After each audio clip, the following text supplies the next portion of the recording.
продължение на милиони години, структурата и дървесният състав на горите се оформят от природните сили.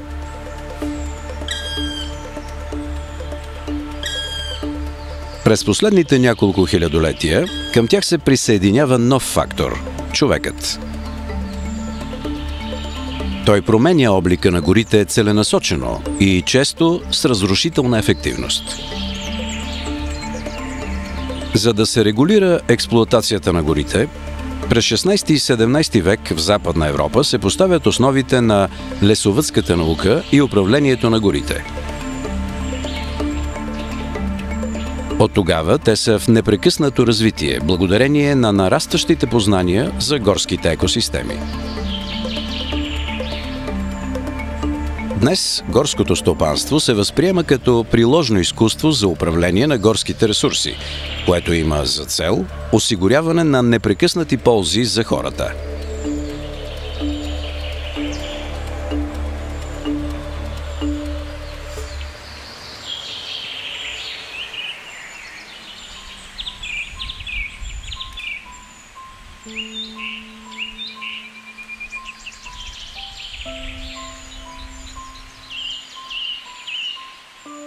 Гората е сложна и динамична екологична система.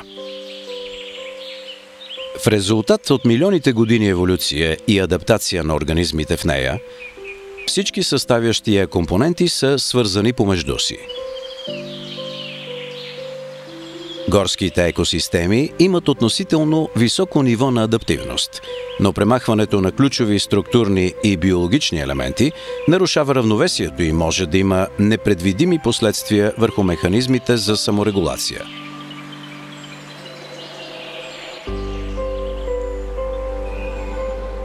Затова е необходимо лесовъдските практики да са в синхрон с природните модели и процеси и да съхраняват възможно най-много екосистемни елементи. В съвременното лесовъдство все повече се приема и прилага идеята при горскостопанските дейности да се запазват ключови елементи на биологичното разнообразие.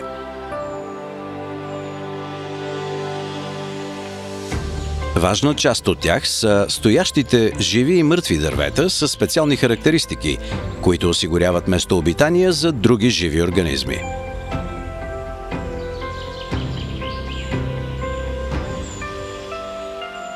В природозащитната и горскостопанската практика такива дървета са известни като биотопни дървета.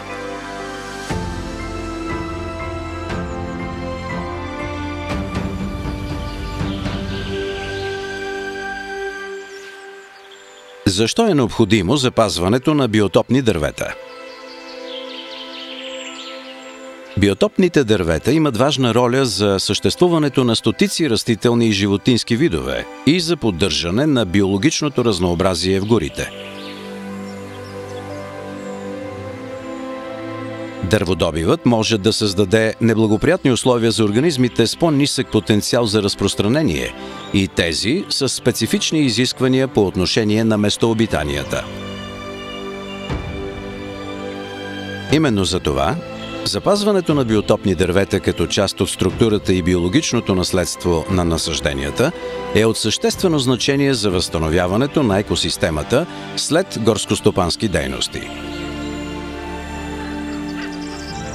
Наличието им подпомага и съхраняването и поддържането на уязвими екологични характеристики и функции в стопанисваните гори.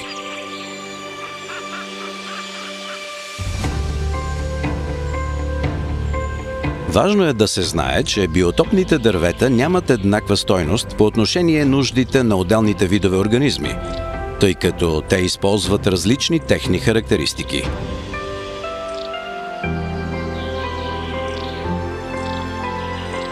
Стойността им като местообитание зависи от структурата на насаждението, от дървесния вид, от възрастта и състоянието на дървото, от местоположението му и не на последно място от характеристиките на ландшафта и околните местообитания.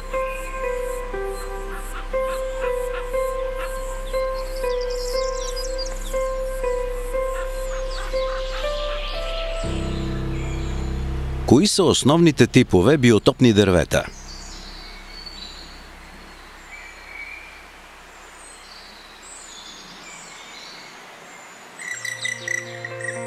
Дървета ветерани.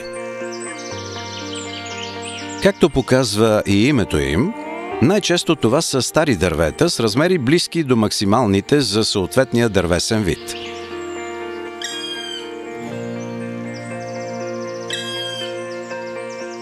В стопанисваните гори, дърветата във фаза на старост са едно от липсващите звена в естествения цикъл на развитие.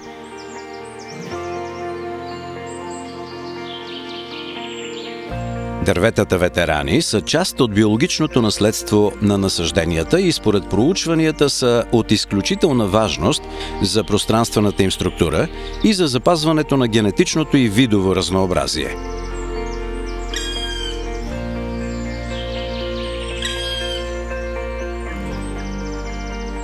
Дървета с хралупи.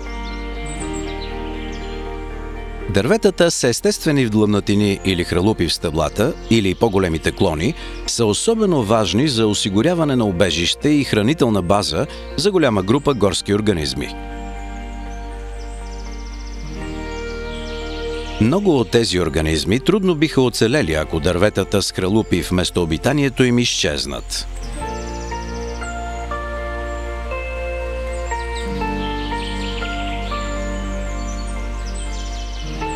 Особено ценни са едроразмерните дървета с хралупи в горните части на стъблото. Тези хралупи са отдалечени от земята и осигуряват безопасност и спокойствие на видовете, които ги използват. Независимо, че отворът на хралупите може да е малък, понякога те достигат значителна дълбочина, при което се създават специфични микроклиматични условия, подходящи за развитието на високоспециализирани насекоми.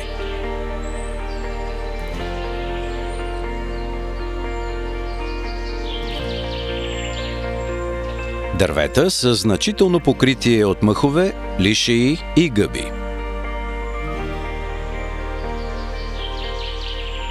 Най-често това са стари дървета, които поради специфичното си разположение и възрастта си създават благоприятни условия за развитие на тези видове.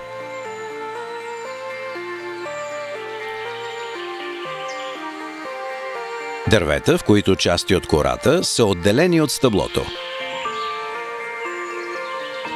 Пространствата под кората могат да гнездят дърволазки.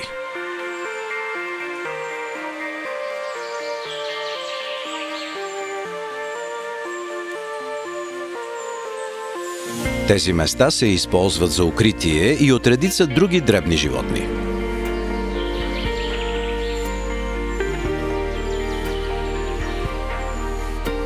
Дървета с пречупен или разклонен връх, чадъровидна корона или големи клони.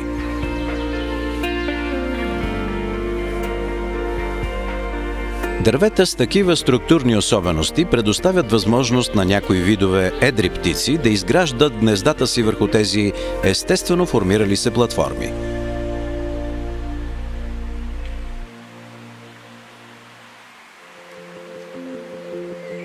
Високи, надлесни единични дървета. Такива дървета осигуряват добра видимост и много често се използват от хищните птици в търсенето на плячка и за почивка. Те са особено ценни, когато са разположени в окрайнината на гората и граничат с открити пространства или водни обекти.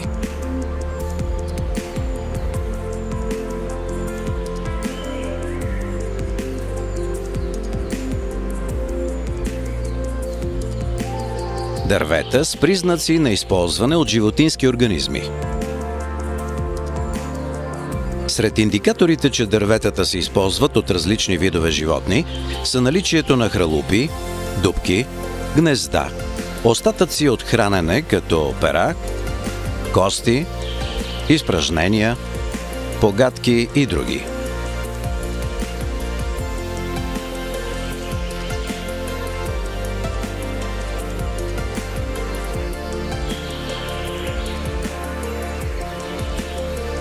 Дървета, осигуряващи хранителна база.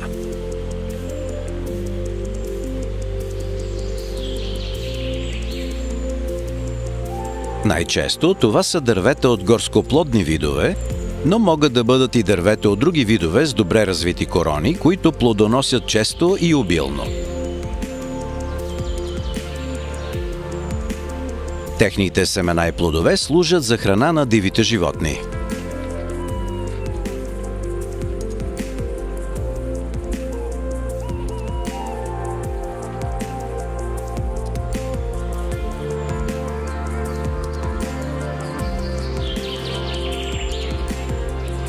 Дървесни видове с единично участие в състава на насаждението. Наличието на такива дървета спомага за увеличаване на видовото разнообразие.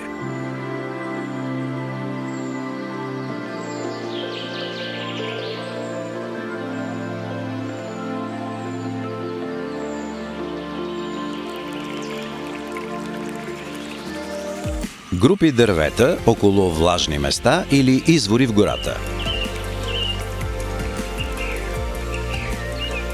Влажните места и изворите представляват специфични микроместообитания, важни за съществуването на множество влаголюбиви видове.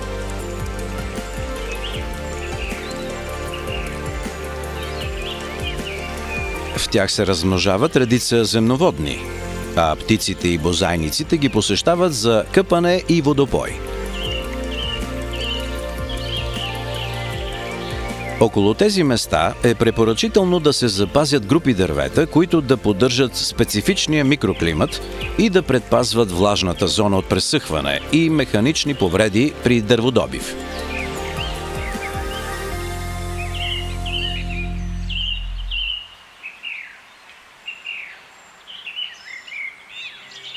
Групи дървета около находища на редки растителни видове.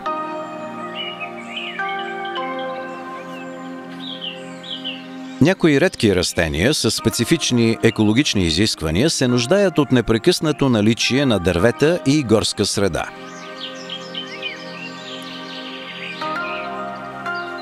Опазването на малки по площ находища на такива видове в стопанисваните гори може да се осъществи с запазване на дърветата около тях. По този начин се осигурява необходимата микросреда и местообитанието е защитено от повреди при дърводобивните дейности.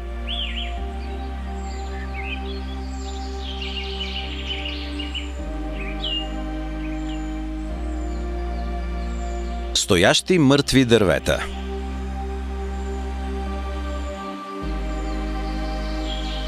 Мъртвите и загиващи дървета играят важна роля в функционирането и производителността на горските екосистеми чрез влиянието си върху биологичното разнообразие, съхранението на въглероден диоксид, кръговрата на вещества и енергия, хидрологичните процеси, защитата на почвите и възобновяването на дървесните видове.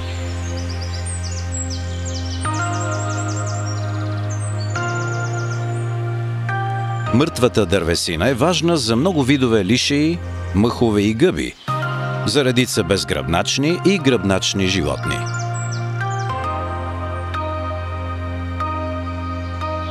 Някои редки и застрашени видове изцяло зависят от наличието и в горите. Отделните групи организми се нуждаят от различна по тип и количество мъртва дървесина.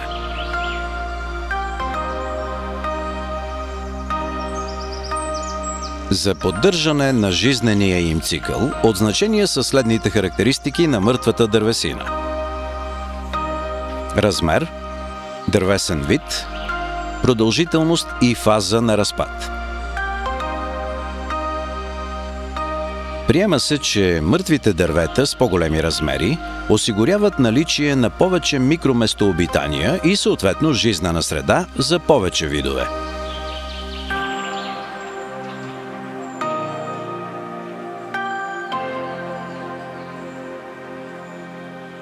Особено ценни са биотопните дървета, които съчетават няколко от посочените по-горе характеристики.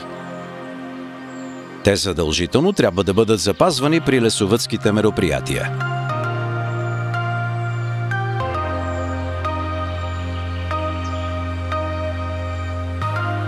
При възможност е препоръчително да се запазват групи от биотопни дървета, които образуват така наречените острови на биоразнообразието.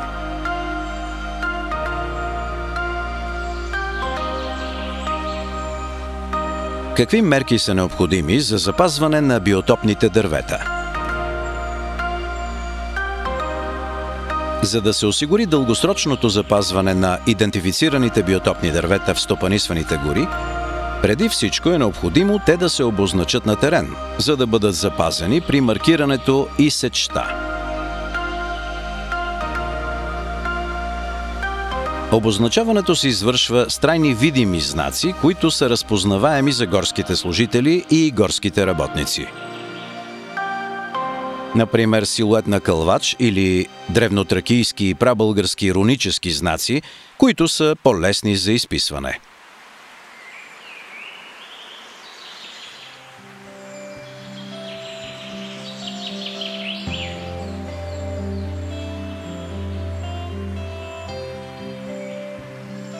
Лесовъдството е творчески процес, който моделира структурата и видовия състав на горите и определя дългосрочното функциониране на горските екосистеми.